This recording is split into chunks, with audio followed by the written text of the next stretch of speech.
recording started. Right. You'll get it recorded.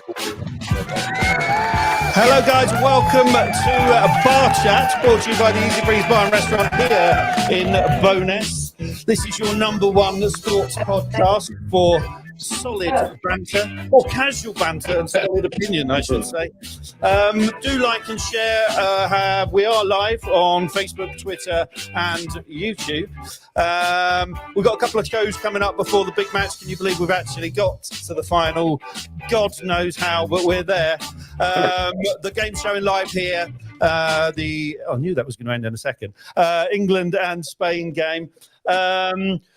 I can't imagine what we're all thinking after nearly 60 years of pain. Everyone said to me in the bar afterwards, can we actually win this? Will we actually win this? And what's that going to feel like? So in answer to that question comes this podcast where I've got the original OGs with me, who can tell us what it's like to win a World Cup or Euros, come to think of it.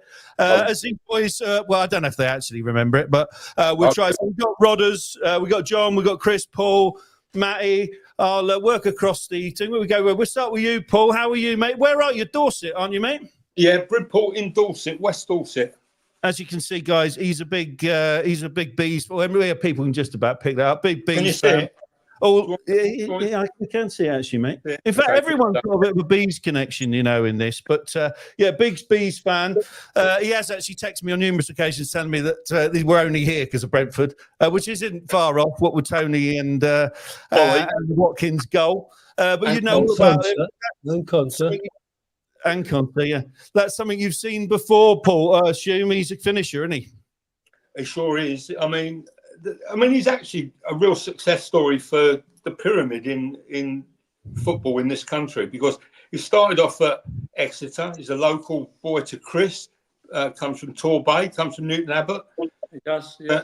Went to Exeter. Went out on loan to Western-super-Mare in the non-league, and then Brentford bought him for 1.8 million, and then had him nicked by Villa for 33 million 3 or 4 years later. But it's a bit like all these big predatory clubs. They nick all our good players, but, got to start somewhere, haven't they? Well, we've had your keeper as well, mate. We're just working our way down the line. Yeah, don't rub it in. I know. We've also got Chrissy with us. Chrissy's down in Torquay. He's a hotel short of Basel 40. How's tricks, mate? Good, mate. Thank you. Yeah, we're all buzzing down here because of Watkins. As Paul just said, he's a Torquay lad. Brought up in Newton Abbot, just down the road, and he played for all the local teams before he joined Exeter, and then went on to Brentford, as Paul said. So well, the great news is he's a massive gooner as well. I understand. Yeah, is he really? You sure? Yeah, he is. He is. I read it. I told Mark. That's why he dropped it in there. But yeah, he is a massive gooner. But can't hold that against him, really, can you? No, not really. Matty's back with us as well. How are you, mate? You're down in Windlesham. We got the whole country covered here. Windlesham, how are you, mate? I'm good, mate. I'm good. Yeah, I'm good. Yeah. Back here in Windlesham in my usual spot. Looking forward to this. Helping me keep these old boys in tow whilst we reminisce through the afternoon. They can show us the way. Show us the way to victory. Hopefully.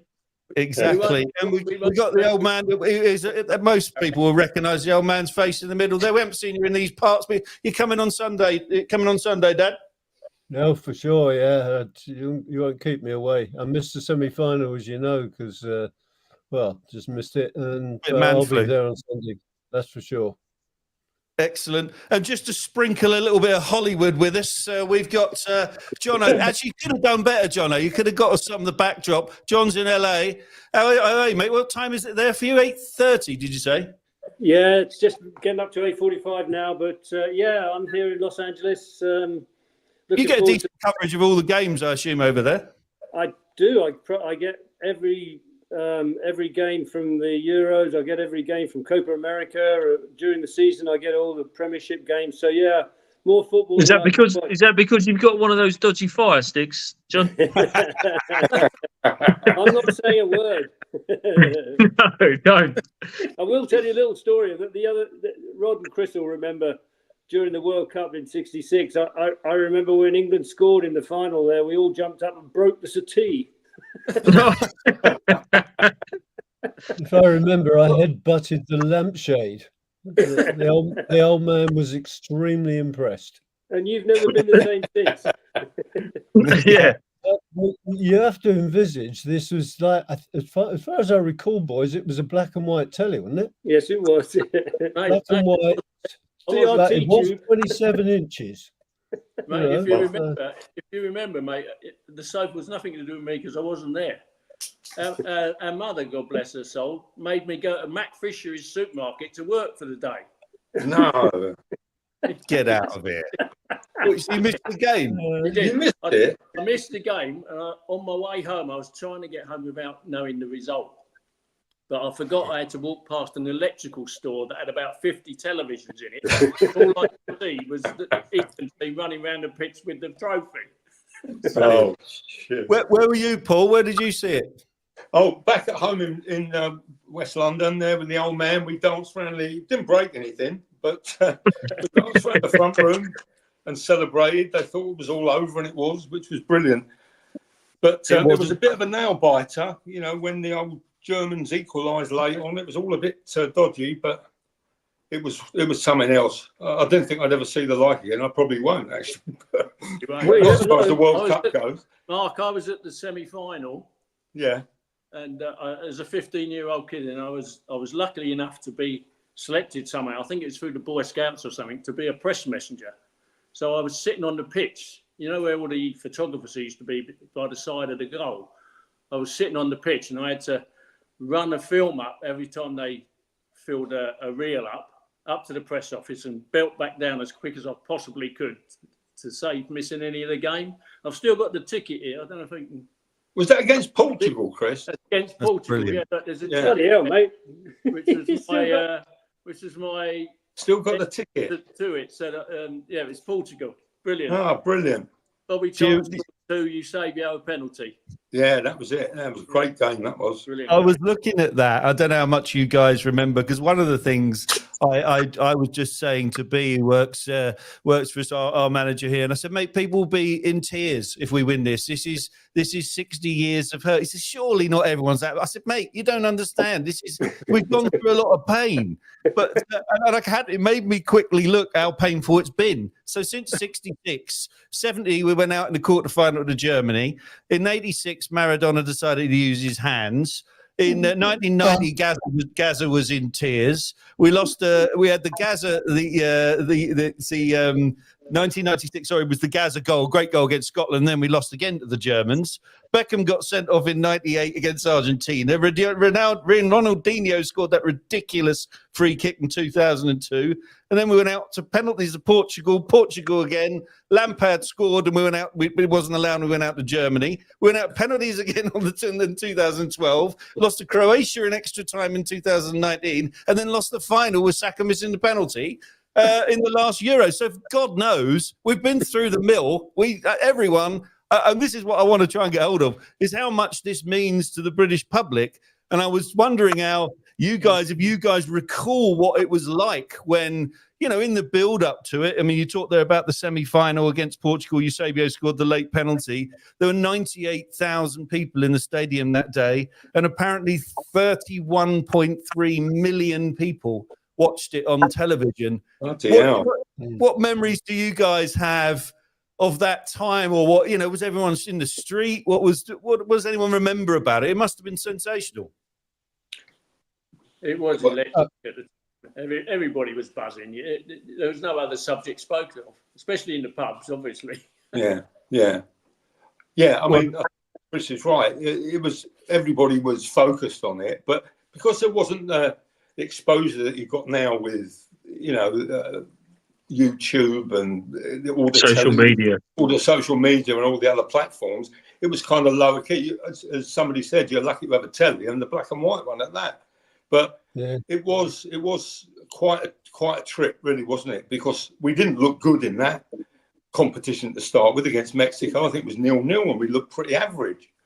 But it's true, you know, Paul, you make a good point there, because what we've done through the Euros this year is very similar to what a lot of countries do. You take Germany when they won the World Cup; they were rubbish to start with. Yeah. And in the last World Cup, Argentina lost their first game. Country teams build into these tournaments, and I think that's what we've done, which is, bodes well for. I think you put the nail on the head, John. It's about a team. Do you remember in '66?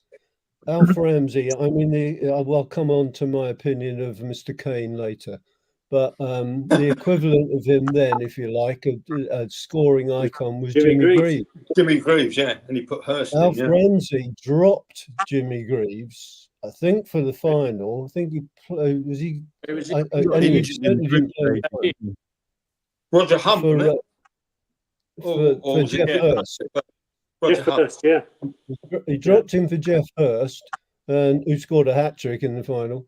But he wanted a team. He had players like Roger Hunt, as you say, who played inside right. There was such a thing in those days. He played Nobby Stiles. Wasn't the best footballer in the world, but the Tiger, Alan Ball was, they were all team players. They all got together. Now, Southgate seems like that's what he's tried to do, and they do seem to support him, but he's so boring and negative. It's just, oh God. It is though, mate. You can't argue with his tournament record. That's the thing. I know what you're saying, right. But you look at his tournament record, and it's second to none in actual fact. Well, you've got to say though that maybe he's just the luckiest manager in the world, Chris. Well, you've got to say it was a stroke of genius. It was a stroke of genius this last match, wasn't it? I thought he would, because Tony wasn't the right person to bring on at that stage. And no, when you think about it, he did exactly the right thing, brought exactly the right guy on, and but too late as usual, John. Unfortunately, it wasn't too late, but he's always late. But guys, late. we're saying all this. Would you call Alex Ferguson lucky from making his subs in the '99 European Cup final? Or would you call it a stroke of genius? Good point. Yeah, very lucky. I wouldn't say that to his face. I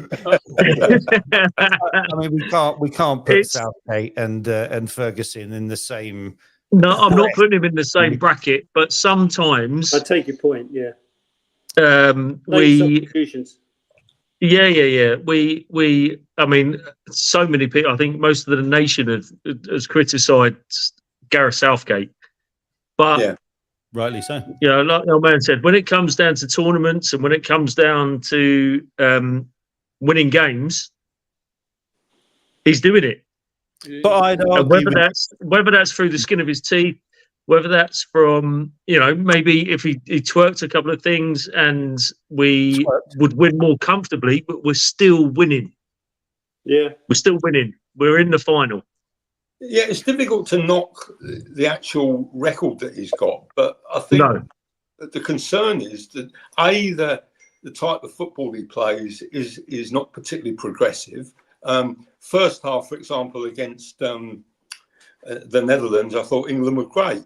Second half, they were poor, I thought, and were kind of holding on a bit. And this thing about but he got there, and you can't knock that. But the actual delay in expecting a guy to come on, I think he brought Tony on in the 3rd minute of injury time in that previous game. And I think Tony turned around and said he was disgusted at only having a minute or two to come on. Make the decision a bit earlier and be a bit more positive in your thinking, because he's got some wonderful talented players at his disposal. Well, I was going to say, Paul, you're absolutely right. Is to a certain extent, is he being successful in spite of himself because he's got such a lot of quality to work with? So if you had a more progressive manager, to your point, Paul, would we be doing even better? And I would argue we should be doing even better with the quality we've got. Well, I think I tend to agree with it, because if you are able to have a magic wand and put Guardiola as the coach of that team, they'd be playing an awful lot better and a lot more convincing than I think the trouble is Southgate is it just goes into things so negatively, and if we do that against Spain and let them attack us, we'll lose. We Yeah. have to give them something to worry about, and Yeah, got to go at that's them. why I would have Ollie Watkins start against them, because the guy will run at them and give them something to worry about, and then they can't press all the time. I think in the forward line, you need you'll win. In the forward line, you need people who can run at people. If you think about Saka, he's the only one, in my view, during this Euros that has really done some damage in terms of running at defenders.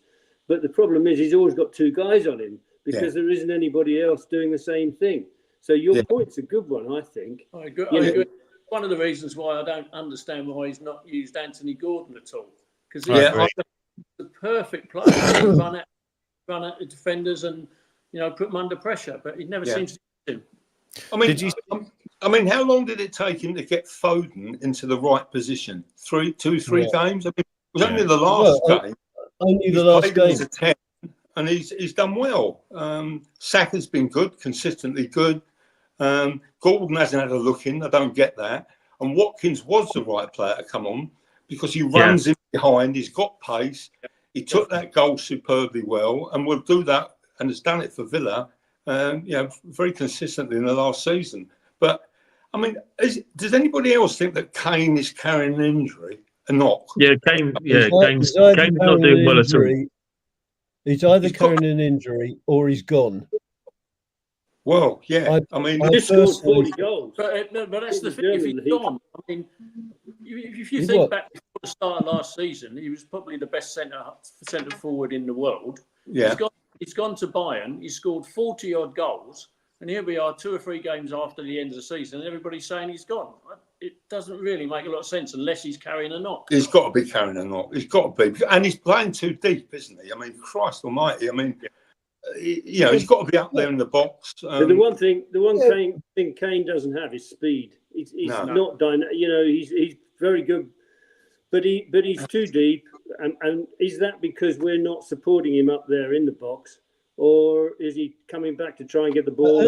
How many crosses did Saka put in the last game onto the penalty spot, which is where Saka's Slovakia game should have been? It was nowhere to be seen. Yeah. No, he's there, and he was standing there with his hands out, saying, "Oh, yeah, I should have been there. Well done, mate, but but I can't get there." But does he not? Is it possible, guys, the way we play, particularly now with the 5 in midfield, and he wants that Foden and Bellingham to be filling in that space? It just doesn't suit, his style of play, which is why the Ollie Watkins thing seems the most obvious thing to do, where someone who'll play on the last man. Well, he's sort of playing in that old-fashioned 10 role, isn't he? Where where you'd have your number 9, which is actually what we want. And he's playing in that 10 and coming deep, which is causing 2 problems. He's blocking all the space in the midfield for the runners, and he's not in the box when we get round the back. Yeah. So he's not going to drop the captain for the final. So that's what gets us back to the manager, isn't it? Because what we're all talking about is that Kane is a square hole in a round square peg in a round hole, and I mean. So he's not the right person to be playing in that team right now, but the manager just won't drop him. No, he's undroppable. It's a bit like Ronaldo for the Portuguese, isn't it? They're not going to drop him. They're not going to take. I mean, the fact he's taken him off on a couple of occasions, speaks volumes. Really, I mean, volumes, yeah. And I think that he has to bite the bullet. It depends. It depends how committed he is to going forward, because I agree with John, I think it was earlier, that said the only way we're going to do anything, or Rod, we've got to go at them. If we go deep and play, their wingers will make mincemeat of us. If we don't go on the front foot, if we try and be careful and not progressive, we're going to be in big trouble. We've got to attack Paul, we've got to score, because they will score. Yeah, of course, yeah. And that's what I said to Mark in the last podcast. I said to Mark when we were talking about the Netherlands game, I said we will concede. Yeah, we're always inevitably going to concede a goal, so we're going to have to score 2 goals minimum to win this game. Yeah, and a good goal it was against for the Netherlands, wasn't it? I mean, he really took it well, but you can't argue with the fact, we've stuck at it. We've kind of found our way here, and maybe who knows, our name might be written on it. I don't know. I never imagined it for a moment, but What do you guys think about the penalty? I thought it was a Stonewall penalty. Studs up. If you look at it, the Premier League, John, anywhere else on the pitch, that is given as a foul every single time, isn't it? Could even be a red card. Yeah, so it's a definite penalty. Studs up, everything. I think it's a definite. Because Gary Neville. So, but I was watching it with the kids, and even Katie turned around and said to me, "That's a penalty." And I said, "Oh, I don't know about that." For like in real time, I didn't see it as a penalty. But then when I watched the replay, and he's late, and his studs are up, like Dad just said, anywhere else on the pitch, it's a definite foul. And then as soon as I saw the first replay, I said, "Yeah, actually, that's a penalty." Mate, I didn't. Gary Neville says, could that be a penalty? It was ridiculous. I thought it was a crazy decision. I didn't think it was a penalty at all. But are you saying it's a penalty because it studs up? Is that your point? Studs up and late. Studs up late. And a straight leg. Yeah. Yeah. I understand. And high as well. And high. I tell you what, if I'd have been their centre half, I'd have been well pissed off because I didn't think it was a penalty. Yeah, do you not? Interesting. No. I mean, did you see Gary Neville? He was incandescent about it. He said that's a ridiculous decision from a defender's point of view. And Paul, you were a defender. I'd have been well unhappy. I'd have had a word with Chris and said, "Go and have a word with that referee. Tell him he's what's his name?" And he would have done. So, like Dad said, if that's a defender clearing the ball, anywhere on the pitch, and the striker comes over, sticks a straight leg out, high, studs up, catches the defender, that's A, a yellow card, B, a free kick. Yes. So why is it? The leg, he could have broken his leg. Yeah. Well, the good thing so is, why is it different? Why is it different? Because it's the other way around and in the box. Absolutely. That's probably a good point. It probably wouldn't have been a penalty when we all played, though, because no, of course not. No, someone would have told you to hit him harder. Oh, yeah, Smithy used to say that. Yeah. Paul, you could the good thing is, Kane said his foot was hanging off after that foul. So who knows? He might not be fit. Yeah. Well, Paul, did you? He's making the coffee or something, I think. Oh, he's disappeared? He has. Well, it's nice. He's having his egg. He's having a bit of egg and bacon and maple syrup. Yeah. He's listening to Biden's speech. Go on.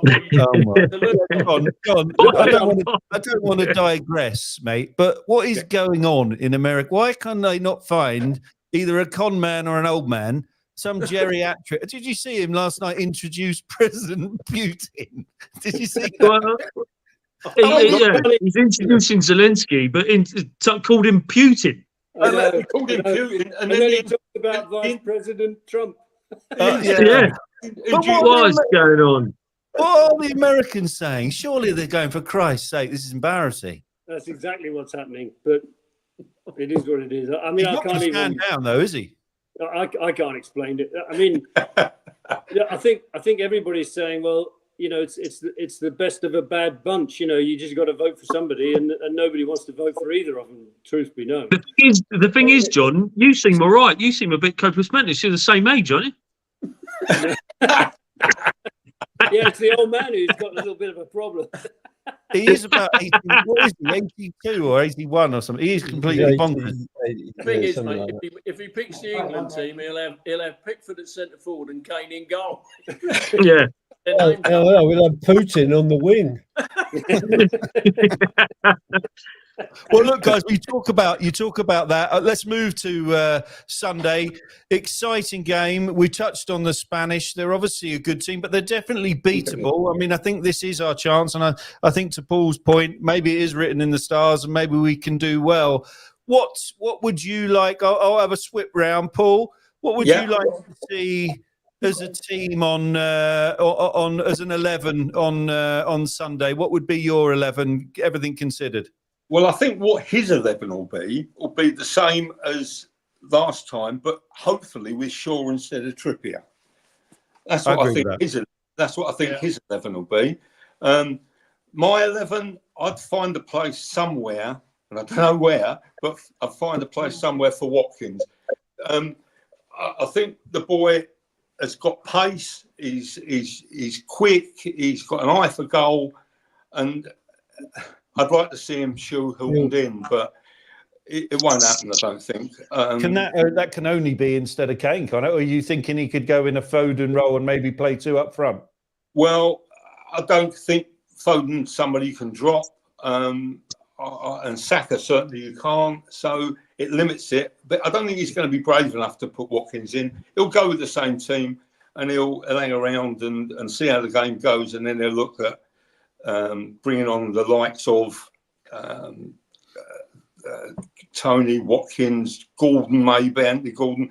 I'd love to see him given a chance, that boy, but I can't. He's too conservative to change anything now, from my perspective. But I'd find a way to get Watkins in the team, but I don't know quite how I'd do that, to be fair. So I'll leave it to him. Chrissy, what's your take? I think Paul's spot on, to be honest. My only reservation would be, is Shaw fit enough for 90 minutes? I don't know. Yeah. But he obviously took him because it gives him a far better balance in the team. Yeah. But if we want to get up the pitch, Chris, even if Shaw can only do 60 minutes, I mean, to Paul's point, a Gordon, I think we're all keen to see him. Yeah, that's going to give us the penetration down both wings, not just the Saka side, isn't it? So, Shaw for 60 minutes, or does he go Gordon and, hopefully we're 2-0 up and coasting, all smoking cigars, and he can bring on whoever he likes. But I think, Chris, I'm actually on another call, so I'm going to mute. So first thing I wanted to discuss is the diesel generator on the Spirit and potentially back to the Cruise on 813 or 822. Do we have Paul anymore? So I think it will be the same lineup as Paul says, just with Shaw instead of Trippier. Yeah. Yeah. And he'll do the same, I think. Hopefully, sooner rather than later, he'll bring Palmer on, and I just hope he gives Gordon a try, because I think he's what we need in terms of more penetration, right to the defenders, with his pace. I agree. Matty, what about you, mate? So I'm thinking. We've spoken about Shaw. I'm going Shaw starting this time because he's been slowly introduced. He's had, I don't know, what did he have? Half hour. Then he's had 45 minutes. I think now he'll start Shaw on the left. That gives us that impetus and that a wider angle for the left-hand side to balance it all out. Other than that, I think everything else will be the same. Yeah, and he'll bring the likes of either Watkins and the other wingers, Gordon and the other guy, Palmer. Yeah, I think he'll bring them on as either a reaction or a different impetus, and just to hit them late on, I think. So pretty much, I mean, we're all pretty much seeing we're all seeing off the same thing, aren't we? Rodders, you in the same camp? Yeah, but I'd play Konsa instead of Guehi. I think he's a better player. He had a great game against who was it? Game before. Very unlucky. The Swiss. I think he's a really good player, and I'd play him. Is there any chance? Could Palmer play wing back? I don't think so. I don't think he's defensively minded enough. No, I don't think he's defensively minded enough. I'm just trying to think of permutations whereby you can get these guys into the team, and because I said it before. If we just sit back and wait, we will lose that game because they will score 1, 2, 3 goals. Yeah, I think with those guys, I think they're someone to bring on at this moment in time. In a couple of years at the World Cup, they may be starters, but I think at this moment in time, they're players that you bring on to change the game when the Spanish legs will be tired. you bring them on as a different impetus and hit them on the attack late on. It could be too late. I don't know, but I think I think he'll go. it will be. I think it will be. Yeah, Matt. I think he'll go with the same team, bar starting Luke Shaw. I hope he starts Luke Shaw on the left. I hope he does too. And then, you know, okay, if he runs out of puff at 60 minutes, then bring on Trippier. Yeah, Jono, you still? I don't know if you're still on your call. Whether you've got thoughts on your 11? Looks like he's got nice air conditioning units, though, isn't he? Very nice.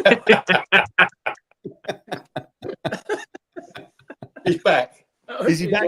Sorry, guys, I just had another call. I'll get back when I can. That's all right, mate. No worries. We didn't want your team anyway. You're too. He's had another Weetabix. Yeah. There you go. So anyway, boys, so we pretty much got the same team, and let's just hope and pray that they come through. I think certainly when we talk about it's taken him 3 games, I think that's what's been the frustration. It's taken him 3 games to find this balance, and I think definitely, I don't know if you all agree, whilst the results have been there, it's been disappointing up until the Netherlands game, and I did think that first half was an incredible first half performance, and Foden certainly, you know, hitting the bar. How that second one didn't go in, I think it was a little hand from the keeper that took the pace out of the ball, is that you're starting to see the players playing in the right positions and having the impact on the pitch.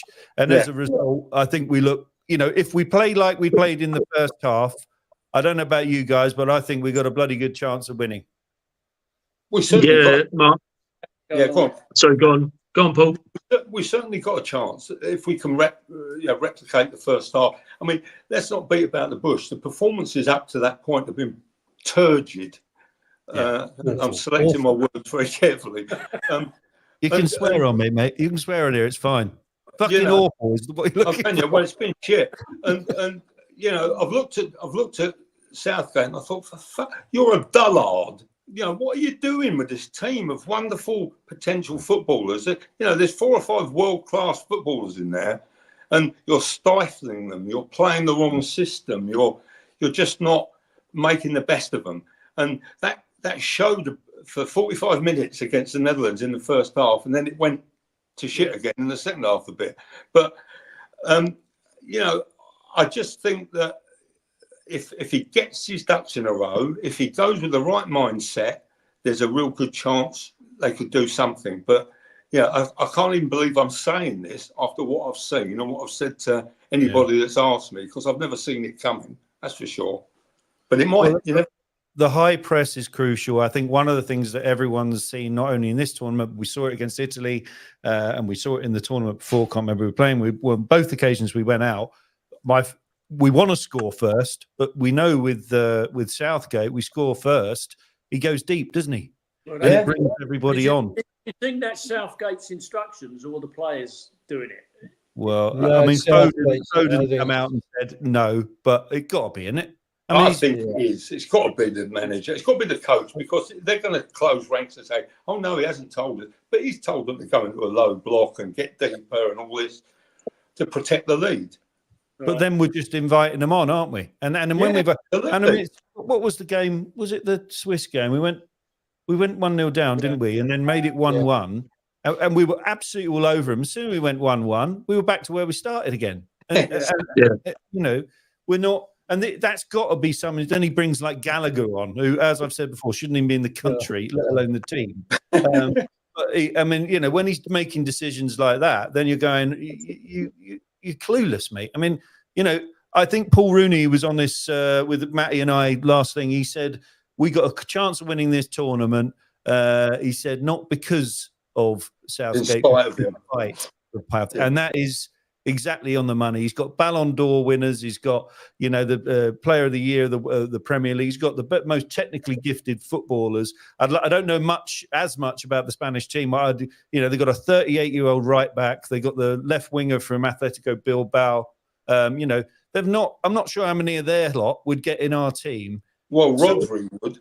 Rodri would. But he's got a hammy, isn't he? Wasn't he holding his hamstring at the end of the game? I hope so. Yeah, I think he definitely was. If we can win that midfield battle against Rodri, I think we can win the game. Yeah. Yeah, We need to win that midfield battle, I think. yeah, I agree. And also, what's the coup with Morata? Because some photographer took him out at the end of their last game as well. Yeah, yeah. I've not heard What's it. the situation with him? Is he? I know he's not the best centre forward in the world, but somehow he seems to pop up for the Spanish team and score some goals for them. Yeah. Right? If we stifle him, if we stifle Rodri, I think we've got a really good chance. Mainu against the Netherlands, had Watkins not scored that goal so late on, where Mainu would have had man of the match. By the way, I think Mainu was magnificent against the Dutch. Flowers for him. What a player that kid is. Mate, He's all over the park. Brilliant. Yeah, he's all over the park. So many important blocks he made. Back in the day, mate. It's what? It's like you and the old man back in the day, all over the park. All over the park, chasing the ball. All over the place. Yeah. But Mainu was brilliant. If we stifle Rodri, and I think with Rice and Mainu, I think we've definitely got the two players to stifle him. I think, Mark, I've said to you a couple of occasions, I said this has been the most dire performance from an England team in a tournament that I can remember. I've been disinterested. I've been bored at times. That I think, and strangely, does it reminisce with the 66 that we were useless in 66, and but we won it? Boys, you tell me. Well, we were. I honestly think it's for whatever reason. I think it's going to happen. Well, I hope you're right, because there are similarities with 66, because it was very average. It was poor on occasions until you got to Argentina and then Portugal, as Chris said, the game he was at, and suddenly, something seemed to gel. Something seemed to, Charlton and Ball, fantastic, and something came together, and you can just hope the same's going to happen this time round. 60 odd years on, like. Oh, and I was going to ask you boys, that I found a stat there, but that Alf Ramsey's they put down to the victory. Alf Ramsey's deployed what he called a 4-4-2, which at the time was apparently quite innovative. And then they picked up this nickname of the wingless wonders. I don't know if you ever remember that. So my question to you boys is, if it wasn't a 4-4-2, what was the formation back then? Would you have an inside left in? What was it? What did they play? They're three at the back or something? You played two full-backs, right back. You had a centre-back. You had three midfield players and five. Oh, he's dropped out. Josh Paul. Yeah, he'll come back on in a second. So what is he saying? There's only two. He's only playing two at the back. Two fullbacks, but not overlapping fullbacks as we know them now. In those days, they was called right back, left half, and right half. Yeah. So Jackie Charlton at the back. All he was there for was to stop people, and don't forget, you could stop people in all sorts of ways in 1966 that now, and also when you stopped them, they didn't roll over 17 times and 17 times, yeah. It was like people just got up and okay, I'll get you back, and they did. And punched each other, and then shook hands and got on with it. Yeah, and then you're back, Paul. And that was all accepted. I don't know what happened. What do we end up with as a formation, Chris? Was it, as I said, two full-backs, centre half? Yeah, right half, left half. Yeah, and then two wingers, and then two inside forwards and a centre forward. Yeah, that's what it was. Yeah. So when he went 4-4-2, do you remember that phrase, wingless wonders? Do you remember that? And what was the big surprise on that? How did that change the game? Because it sounds more than what you're describing. It sounds more of a defensive formation than what you're talking about. Ramsey's team was built on solidarity in terms of defensive qualities. for sure. Yeah. He's got his dog. Well, as I say, Jackie Charlton at the back, his only function was to stop people and head balls away. It's a bit like you used to play, Fletch. In fact, he was better looking than you. Yeah, only just though. But no, I think Chris is right in what he said about you lost your wingers and they became kind of extra midfield players that went forward rather than standing out there on the touchline, gathering chalk on their boots and waiting for the ball to come to them. You know, that's right. Especially with some of the dodgy wingers we had playing for Wimpy's. But that's an old phrase. That's an old phrase the old man used to say to me. Get chalk on your boots. Yeah. Get chalk. If I said that, so I've got a 14-year-old kid that plays football. If I said, mate, get chalk on your boots, he would not have a clue what I'm on about. No, they wouldn't. It's changed so much, you know. You actually nor did you when the old man told you to do that. No, probably not. Yeah, I was probably like, what are you on about? Yeah, colouring in my boots with some school chalk or something. Mind you, Chris, I miss not having the old, Sammy couldn't have had pink boots and apricot coloured boots and all that. I loved all that, wouldn't you? Oh, yeah, and your socks rolled up to your thighs. And above my knees and then kicking a beach ball about rather than a proper leather football. Like. That would be great. You boys had those proper dodgy jock straps as well, don't you? I remember in Dad's RSO bag was this sort of mankini thing that you wore when you played football. We had shin pads that actually covered your shin. What is that all about? They're like little they got things, aren't they? I bet you didn't use cut holes in your socks as well. But you're right, Paul. I mean, the ball was like bloody hell. That's why I didn't edit very much. If it got a bit wet, geez, and you headed the lace. And you headed the lace, mate. If you headed the lace, a lace imprint on your face for about 3 weeks. Yeah, that's why Fletch looks like he does today. That's right. He headed the ball. Oh, God. Yeah, being centre half was no fun. What with that ball and being centre half? Didn't you break? Was it you or Jono that broke his nose really badly? Was it John? No, John broke it. It was John. Didn't Rod break his as well? And John, that's just his fucking nose, mate. And John. Yeah, listen. There's like sitting here, I can see I've got away with a lot here. You four, your noses, Jesus Christ! Look at him.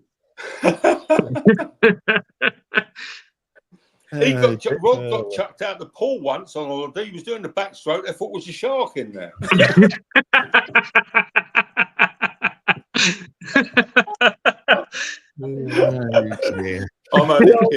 Guys, we're rattling towards the end. What I wanted to do was just because we like a little bit of competition here, is just to give us your score prediction for Sunday. What's going to be the score? Who's going to score? What's going to be the score? Chrissy?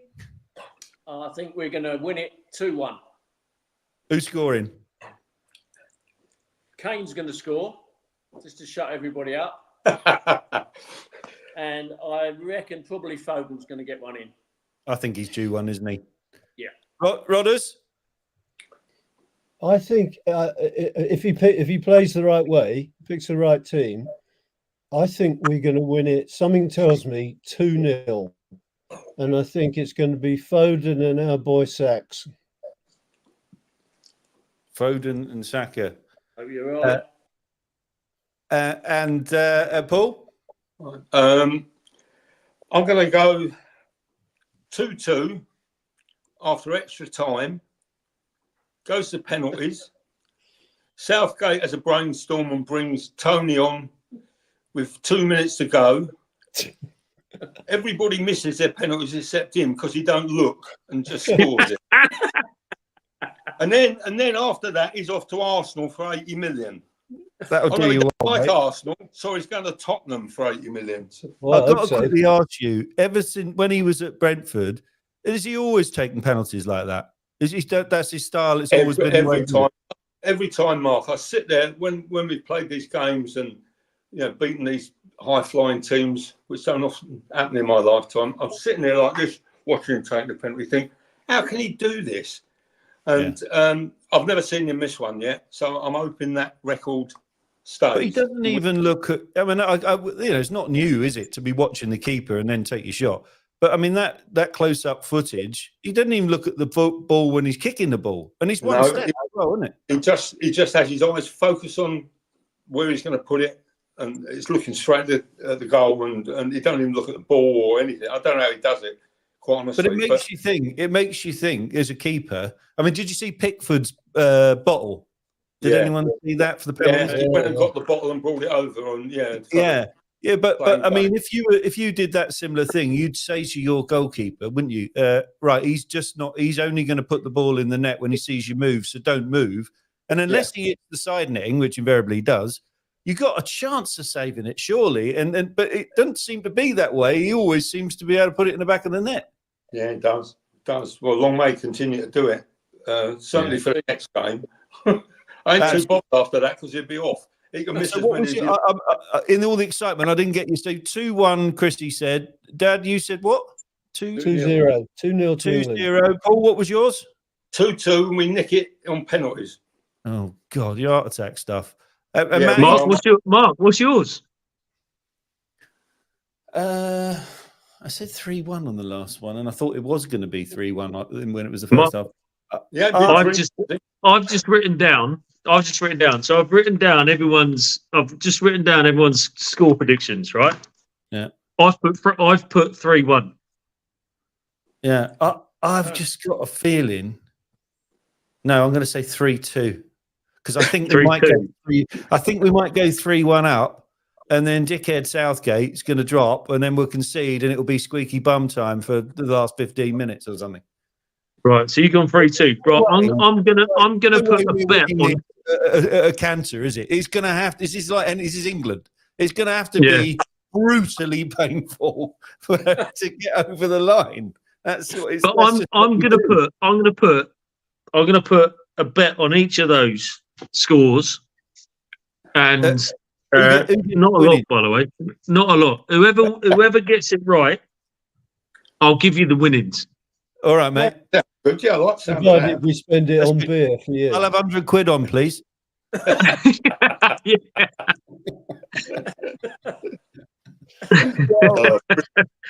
Boys, so I don't think we're going to see John again. But he's got some lovely lights, nice air conditioning, and freshly painted ceiling. Lovely.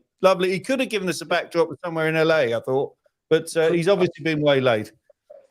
Boys, thank you so much for joining us. It's been a pleasure to have you all on. We're, let's hope it's coming home and we're all can have a party. Just lastly, where are you all watching it, Chrissy? Where are you watching it? At the moment at home, but could well be down the local. Right, Dad, you'll be with me, Paul. I'm watching at home down there in Dorset, mate. Enjoy it, mate. Enjoy it. And Matty, are you watching at home again? Are you going to get down the boozer? No, I watched every game at home, and we've got to this point, and so I'm going to stay at home and watch it. Superstition, that's it. Lucky superstition, yeah. Absolutely. Boys, stay on when I just pull this out. But guys, thank you very much indeed. And guys, as I said, the games are all showing live here at the Easy Breeze. The doors open. They'll be open all day actually, but get here early and get yourself a table secured. And hopefully we'll be celebrating a brilliant England win here.